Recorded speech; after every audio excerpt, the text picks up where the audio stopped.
Hello guys, welcome back to చుడుకున్న brothers. ఈరోజు content చూసి ఉంటారు. ఫ్రీ ఫైర్లో ఫ్రీ డైమండ్స్ ఎలా వస్తాయి అనేది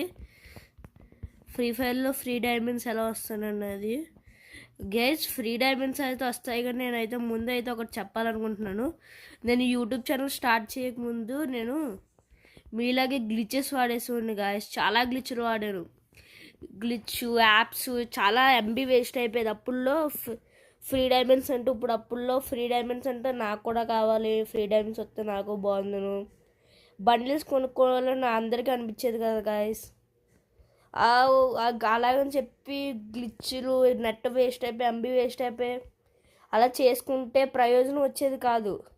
మీకు కొన్ని యాప్స్ ఉంటాయి 90,000 దాకా వస్తాయి. ఆ 90,000 నుంచి మళ్ళీ పెరగవు. ఇప్పుడు ఒక 10,000 కాయిన్స్ వస్తే మీకు ఫ్రీ ఫైర్లో 100 డైమండ్స్ వస్తాయంటే పెరగవు గాయస్.